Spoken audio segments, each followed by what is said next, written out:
Le métier d'hôtelier aujourd'hui se limite en un mot, en une phrase, c'est-à-dire satisfaire nos clients. Pour ce faire, effectivement, là c'est un peu plus complexe. On a différentes missions qui vont passer par l'accueil, par le suivi du client qu'on va en faire et toute l'organisation de l'équipe et de l'hôtel qui va en découler. Ça va passer par le service petit déjeuner, par le service qu'on aura, le service en chambre, le service du bar bien évidemment et toutes les petites attentions annexes qu'on aura vis-à-vis de notre client. Beaucoup d'évolutions. Le travail d'hôtelier, pour ma part donc de directeur d'hôtel, pour un grand groupe n'est plus le même qu'il y a 10 ans. Le digital a fortement impacté effectivement nos métiers et nos compétences métiers. Il y a 10 ans en arrière, on avait un client insatisfait, il nous envoyait un courrier, on regardait ce qui s'était passé, on répondait au courrier, terminé. Aujourd'hui, on doit répondre à 10 courriers, email ou commentaires TripAdvisor ou autres réseaux sociaux, Google ou Expedia, Booking, tout ça. On doit répondre, je dirais, au moins 10 par jour si c'est pas plus. Donc il y a une grosse partie de notre temps qui est impactée à ce retour sur le digital. On ne consomme plus aujourd'hui de la même manière qu'il y a 10 ans ou 20 ans, encore une fois. Aujourd'hui, un client non satisfait ne va pas hésiter à venir vous le dire et à vous menacer, entre parenthèses, je ne suis pas content, je veux une remise, sinon je vous mettrai un commentaire négatif. C'est arrivé régulièrement. Après ça se gère à l'instant T. Au lieu de considérer les réseaux sociaux comme un ennemi, il faut en faire un allié, ce qui va effectivement, à partir du moment où on a assimilé ça, cet allié va nous permettre de faire évoluer notre chiffre d'affaires, autant le considérer comme un ami. C'est pas toujours évident.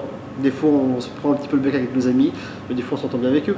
Donc, il faut prendre ça du côté positif, surfer sur la vague. Et si on ne prend pas le creux de la vague, on va rester à l'extérieur et on sera à l'arrière et on ne sera pas au devant de la scène. Alors, la profession en général, je pense qu'on aura toujours besoin d'avoir une personne à la réception, une personne à qui parler, une personne pour nous accueillir. Maintenant, certaines personnes vont consommer de manière différente de la mienne. Peut-être aussi une question de génération. Les jeunes aujourd'hui de la vingtaine, aujourd'hui vont considérer que non, ça va aller, je dirais, de plus en plus dans le digital et de moins en moins sur l'humain. Moi, je pense l'inverse. On aura besoin, à un moment de temps, de retrouver de l'humain. On consomme toujours sur le digital, par Internet, avec les réseaux sociaux, en prenant les événements à droite et à gauche. Mais je pense qu'à un moment de temps, l'humain aura besoin de retrouver de l'humain pour de la communication de base. Sur l'exploitation, on a un atelier lait, un atelier porc et un atelier culture qui se répartissent sur 12 salariés, donc 4 salariés par pôle. L'exploitation compte aujourd'hui dans les 500 hectares. Mes principales tâches au sein de la société sont les semis, la récolte, les épandages. Donc diverses activités au sein même d'un même métier. Aujourd'hui, il y a du matériel aussi, voire plus confortable qu'une voiture, parce qu'on a des boîtes de vitesse sans passage de vitesse, on a des tracteurs avec des suspensions comme une voiture, voire même supérieures. Et les nouveautés vont même vers des tracteurs autoguidés où on nous laisse beaucoup plus de temps sur les réglages que sur la conduite en elle-même. Si on va rechercher du semis par exemple le plus droit possible, le tracteur va le réaliser à une précision de plus ou moins 2 cm. Alors que nous, les meilleurs chauffeurs sont dans les 10-15 cm. On parle beaucoup de l'empreinte carbone. Il faut savoir qu'en économie de gasoil, on fait des économies de plus de 10% avec ces outils-là. Aujourd'hui, on a énormément de leviers au niveau des couverts végétaux, au niveau des différentes techniques de travail qui vont nous permettre de rentrer dans le modèle agroécologie qui nous est demandé au jour d'aujourd'hui par le consommateur. Moi, mon avis personnel, aujourd'hui avec des couverts végétaux tels qu'on nous propose, on est capable de supprimer les engrais chimiques, sachant qu'il faut à peu près 3-4 ans pour que ça se mette en place. Et voilà, ça c'est un des leviers qu'on a de disponible et qui à mon avis à long terme sera utilisé. L'auxiliaire de vie intervient tant que la personne a de l'autonomie. Lorsqu'il y a une perte d'autonomie, ce sont les aides-soignantes qui gèrent l'aide au lever et l'aide à la toilette. Aide au coucher, et le soir aussi. Déshabillage et coucher, ce sont les aides-soignantes. Alors une journée type, c'est tout simplement l'aide au lever des personnes, petit déjeuner, accompagnement à la toilette, entretien de la maison, du linge, les courses, le midi le repas. L'après-midi, ça peut être des goûters, couchers, aide au lever, des accompagnements, sorties ou autres. Le soir, les repas et aide au coucher. Dans certaines situations, travailler en binôme avec les aides-soignantes. Ça facilite la manutention de la personne, c'est beaucoup plus agréable pour elle, et aussi bien l'usager que pour l'aide-soignante et moi-même. La blouse, c'était simplement pour faire passer un message à l'usager. Nous sommes professionnels. Lorsqu'on arrive, on met sa blouse. Lorsque l'on part, on quitte la blouse. Ça veut dire que là, c'est terminé. On ne déborde pas. On arrête là. Ça, c'était la première évolution. Ensuite est venu, on avait des feuilles de relevé d'heures, long pointé. Et là, la télégestion est arrivée. Donc, il fallait téléphoner et pointer en arrivant, pointer en sortant. Donc là, il a fallu expliquer aux bénéficiaires qu'il n'y avait aucun impact financier. Et pour nous, il y avait juste cette petite contrainte à se souvenir de faire ce geste en arrivant et en partant. Ensuite est venu le smartphone. Et là, ça a été un peu plus compliqué pour toutes, parce que moi-même, je n'avais pas de smartphone. Et donc, l'annonce a été faite. Après, lorsqu'il y a eu de la mise en place, il y a eu des petites formations et un livret pour accompagner. Et je pensais que ça allait être beaucoup plus compliqué et finalement ça s'est bien passé. En arrivant, donc l'on pointe notre arrivée et en partant, on pointe aussi notre départ. En partant, on doit aussi remplir toutes les tâches que nous avons effectuées auprès de l'usager, que ce soit pour l'accompagnement de la personne ou l'entretien de la maison. On a aussi la possibilité d'envoyer des messages à notre structure si on a des commentaires à effectuer, des messages à faire passer. Eux-mêmes nous envoient aussi nos plannings et s'il y a des modifications, ils nous les envoient sur le smart. S'ils ont l'occasion, ils nous appellent pour nous prévenir, sinon c'est à nous manifester si on ne peut pas faire l'intervention. On a vu arriver au sein des domiciles tout un matériel. Donc ça peut être le simple lève-personne, c'est à nous de le manipuler, ou lève-personne qui est sur rail, et là c'est beaucoup plus technique, c'est lever du lit en général. Ça peut aller aussi un peu plus loin jusqu'à la salle de bain dans certaines maisons. Et là, ça nous aide vraiment pour manipulation de la personne. On a vu arriver aussi, avant on servait des draps de la personne pour les relever un peu dans le lit. Maintenant on a vu arriver des draps de glisse qui sont bien plus pratiques. Les demandes ont évolué aussi. Les gens sont plus exigeants maintenant. On note qu'avant c'était plutôt bonne, comme à la bonne franquette, comme on dit chez nous. Et là maintenant c'est plutôt plus sélectif. Les tâches sont vraiment bien définies. Et aussi heureusement pour nous, maintenant on n'est plus amené à aller chercher au bout d'un champ des légumes. Maintenant la consigne c'est vous ramassez dans le jardin la cueillette pour le repas que vous allez préparer. On prône beaucoup le maintien à domicile, mais il faut savoir que le maintien à domicile a ses limites aussi. Donc il y aura une évolution, ça c'est sûr, mais il faudra être très prudent, continuer de former les gens. Et le problème maintenant, c'est que les gens restent de plus en plus longtemps et lorsqu'ils partent, c'est qu'ils sont vraiment arrivés à bout. Donc là, il faut vraiment un accompagnement très, très pointilleux et être déjà nous-mêmes, être bien, parce qu'on accompagne vraiment des personnes dans une situation quelquefois difficile. Pour moi, c'est un métier qui aura de l'avenir. Mais est-ce que les gens viendront vers ce métier? Je ne sais pas. Puisqu'il y a quand même des contraintes. Nos collègues, on voit les familles monoparentales contraintes horaires, donc elles ont des difficultés pour venir vers nous. Ça serait peut-être à l'association de modifier, justement, et de s'adapter. Ce port représente à peu près une trentaine d'unités, avec des métiers variés liés à la pêche, à la petite pêche, c'est-à-dire une pêche côtière, que pratiquent essentiellement des coquillers l'hiver, mais aussi filières et bulotiers. Dans les années 70 a été conçu un môle qui a été renforcé en 2008 pour faire une marina sur laquelle nous sommes, où vous pouvez constater que nous sommes sur ponton et très très bien logés pour nos bateaux de pêche, en très bonne sécurité. Donc on part du port, on fait le temps de route, on pêche, on conditionne notre pêche et après on débarque notre pêche. Toute la pêche, essentiellement de la coquille Saint-Jacques et d'autres produits, sont soumis à peser. C'est la criée qui pèse les coquilles et après elles sont ventilées sur la criée d'Erquy et commercialisées aussi. Si on prend simplement que sur la coquille Saint-Jacques qui est un produit phare, les changements, il n'y en a pas eu profondément de changement. Le seul truc, c'est que on peut dire que les bateaux se sont modernisés, surtout en électronique. Donc on devient de plus en plus précis dans ce qu'on fait.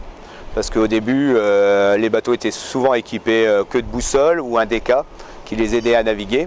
Donc on avait affaire à des marins aussi d'exception. Il faut reconnaître nos pères qui ont beaucoup donné à la pêche. Après, les équipements, on est passé d'équipements beaucoup mécaniques à de l'hydraulique, mais certains bateaux sont encore équipés en mécanique. Les deux fonctionnent aussi très bien. On est soumis de plus en plus à des cahiers de sécurité qui sont de plus en plus importants.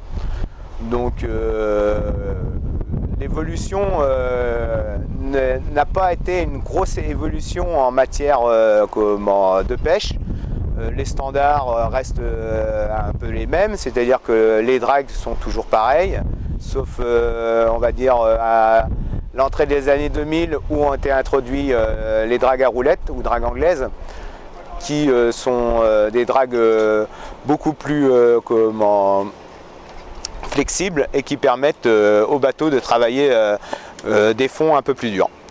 On reste un métier qui est purement manuel et qui reste aussi un métier passion où il faut avoir envie de pratiquer ce métier avant tout. La réalité d'argent et économique est là bien sûr, de plus en plus comme n'importe quelle entreprise, mais si on n'a pas la passion de ce métier-là, on n'y arrivera pas. C'est un peu vrai dans tous les métiers, c'est-à-dire que si on va à reculant le matin pour aller en mer, ça sera compliqué.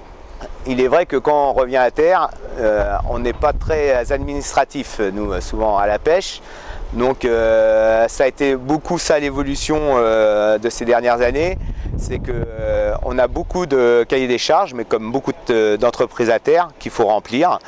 Et pour nous, c'est un peu compliqué, un peu pénible. À long terme, si on prend soin de ce que nous donne la mère nature, logiquement, il ne devrait pas y avoir de soucis. Après, c'est comme tout, s'il y a des abus, la mère nature nous les fera payer. Mais on a quand même une gestion de ressources qui est assez bien encadrée. Bon, on trouve toujours que on produit un peu trop des fois par rapport au prix qu'on a, mais c'est la réalité des choses. C'est le marché économique mondial qui nous l'impose. Après, je pense que ce qu'on fait, c'est d'une qualité au-dessus de la moyenne par rapport à beaucoup d'autres systèmes de pêche, dont l'aquaculture. Il est essentiel aussi de transmettre une tradition de pêche qui ne tient pas que simplement aux nouvelles techniques numériques. C'est-à-dire que le numérique c'est très bien, mais il faut être capable de ramener son bateau, surtout son équipage, et soi aussi par la même occasion. Donc ça demande un long temps d'adaptation et d'expérience. Et tous les jours, quand on est marin-pêcheur, on se rend compte qu'on croit savoir, mais on découvre tous les jours quelque chose. CCE, Construction de la Côte d'Émeraude, est une SCOP qui est spécialisée dans la construction d'immeubles de logement, d'immeubles de bureaux, d'équipements publics. Nous avons 150 salariés en CDI, une quarantaine d'intérimaires. On réalise un chiffre d'affaires à peu près de 25 à 26 millions d'euros par an.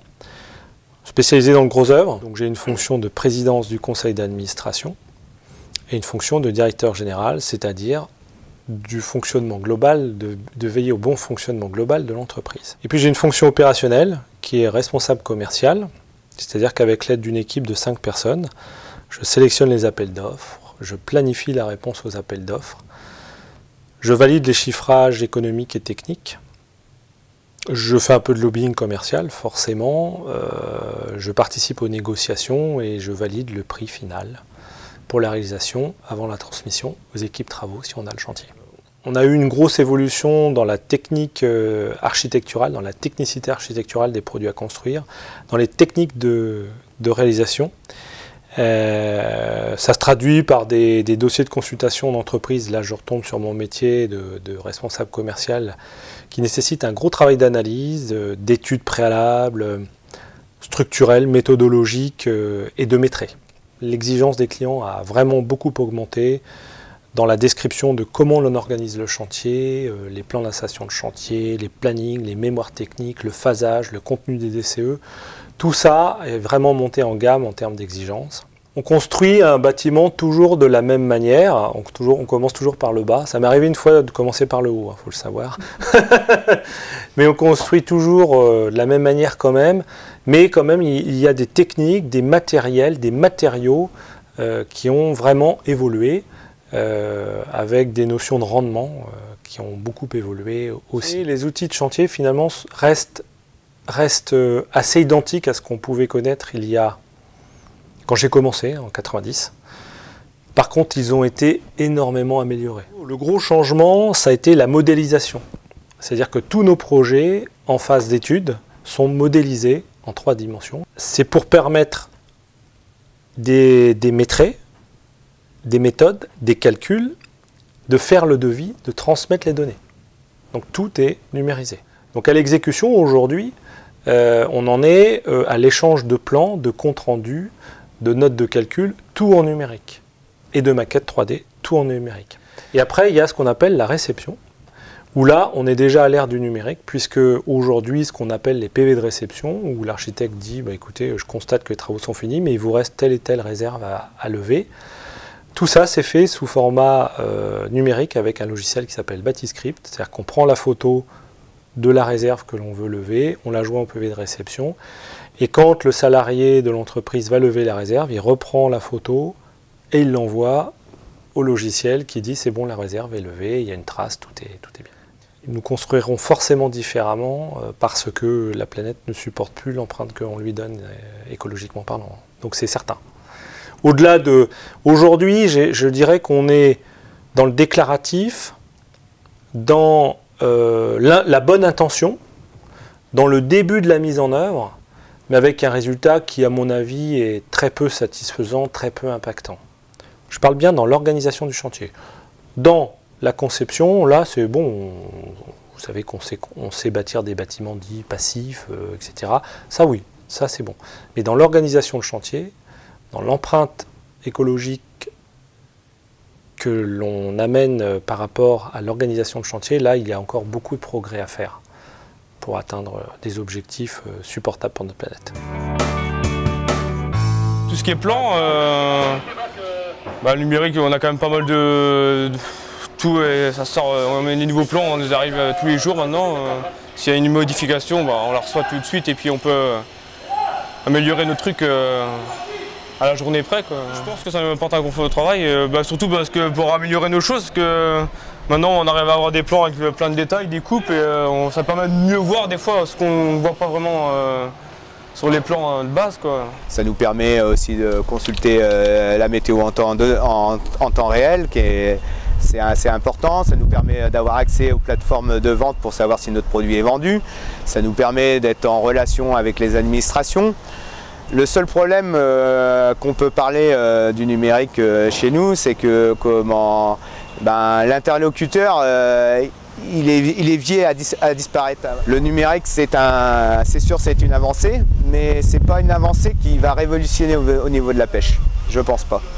C'est un bon outil, mais ça restera qu'un outil. C'est une simplicité et en même temps ça a un petit peu faussé la relation parce que on allait souvent au bureau, là on y va beaucoup moins.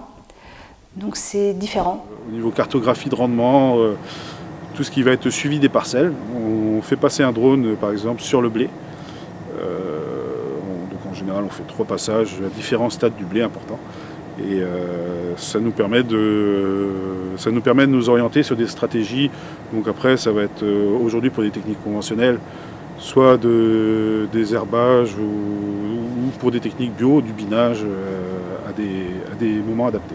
Un client sur 2 minimum vont consulter notre site et les différents réseaux sociaux, notamment encore une fois TripAdvisor pour le plus important, pour venir consommer chez nous. Donc le client n'aura pas encore mis un pied dans l'hôtel, il sera déjà où est-ce qu'il va. Du moins, il aura déjà une idée de l'établissement et ses commentaires ont fortement impacté sa prise de décision. Forcément, on se doit d'être irréprochable par rapport à ça. Faut pas avoir peur du métier, c'est sûr que c'est un boulot difficile, hein, c'est pas facile tous les jours, mais bon, après, moi, je vois que à 22 ans, j'ai pu faire, à 21, 22 ans, j'ai pu faire ma maison tout seul. Après, si on se donne les compétences, on peut y arriver. Moi, je dis que tout est faisable, s'il faut se donner les volontés. Hein. Il y a toujours des leviers à améliorer, comme dit, ne serait-ce qu'au niveau consommation de gasoil, voilà, au niveau agroécologie, agroforesterie, il y aura toujours des grosses évolutions. Beaucoup de patience, ça c'est la première chose. Savoir tout de suite rebondir parce que toutes les journées ça change souvent, les plannings changent. Faut savoir que si on arrive, une personne n'est pas toujours bien disposée, donc c'est à nous de trouver la petite parole qui va un petit peu débloquer la situation. Ça demande beaucoup d'observation, de disponibilité, ça il en faut beaucoup. Connaître une profession, il faut la vivre, donc j'encourage tous les jeunes qui auraient une sensibilité maritime à essayer.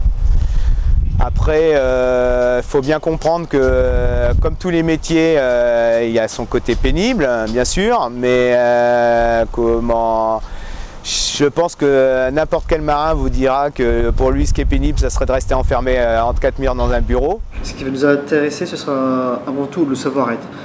On parle du digital, de la révolution numérique, tout ce qui va avec, mais aujourd'hui, on a aussi besoin de se recentrer sur un accueil physique et on a vraiment besoin d'avoir du savoir-être et une personne compétente techniquement, effectivement, mais le savoir-être, c'est ce que va retenir le client et c'est ce qui va déterminer effectivement un commentaire positif ou négatif.